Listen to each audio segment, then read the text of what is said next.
Prokuroria themelore në Prizren, departamenti përgjithshëm ka ngritur akt akuzë kundër të pandehurve me inicialet DSH për shkak të dyshimit të bazuar se ka kryer veprat penale, fajtje, kanosje dhe posedimi pa autorizuar i narkotikave, substancave psikotrope ose analoge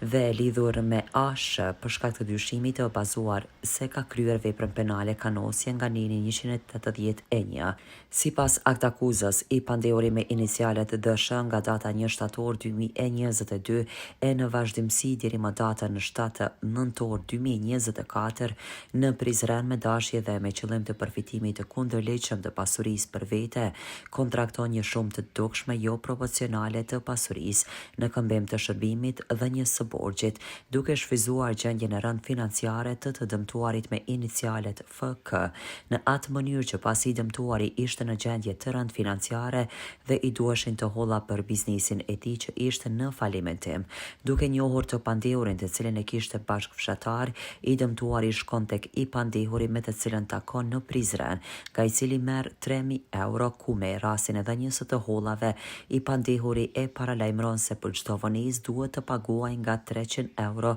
kamat mujore. I dëmtuari për 6 muaj vazhdon të paguajë nga 300 euro kamat mujore. Pastaj në muajin mars të vitit 2023, i dëmtuari me qëllim të mbylljes së fajdes sërish nga i pandehuri merr të holla në shumë prej 4.000 euro, ku me rastin e dhënies të hollave, i pandehuri e paralajmëron se duhet të paguajë 700 euro kamat mujore. Pastaj i pandehuri për shumën e të hollave në vlerë prej 7.000 euro kërkon kamat mujore në shumë prej 1.500 eurove, të cilën shumë i dëmtuari i jep më datën 7 nëntor 2024. Me që rasti i pandehuri me parat e marra arrestohet në flagrancë dhe i dëmtuari përveç borxhit bazë tek i pandehuri ka paguar kamat në vlerë prej 18.000 eurove, për të cilat veprimet të dëmtuarit i shkaktonte me materiale në vlerën e lartë të cekur. Me këto veprime i njëjti ka kryer veprën penale fajtje sipas KPRK-s.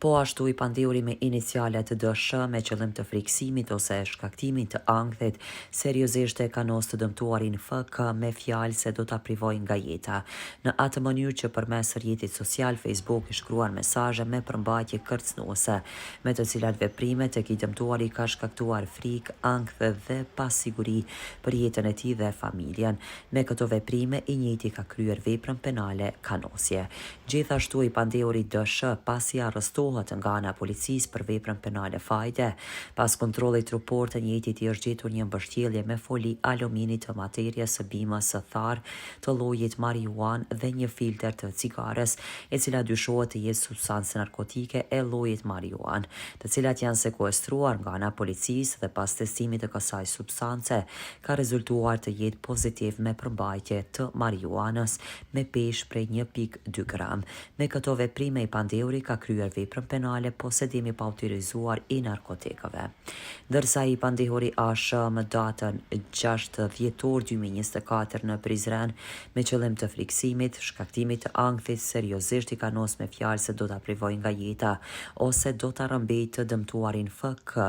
i cili ishte viktimë e ndjeshme për shkak të moshës së mitur, në atë mënyrë që i pandehuri duke qenë në dieni se i dëmtuari FK është viktimë e veprës penale të fajtës, në të cilën rast i pandehuri është djalë i agjës së tij DSH. Ashtu i pandehuri ASH në mënyrë që të ndikojë tek i dëmtuari FK, që i njëjtë të tërheq deklaratën e tij në prokurori përmes aplikacionit WhatsApp, mes tjerash i shkruan të dëmtuarit FK të miturit mesazhe me përmbajtje kërcënuese me të cilat veprimet tek i dëmtuari ka shkaktuar frikë, ankth dhe pasiguri për jetën e tij. Po ashtu, konform dispozitave të ninit 235, prokurori i rastit ka propozuar që si mjet të kryerjes dhe dobi pasurore të pandehurit DSH t'i konfiskohen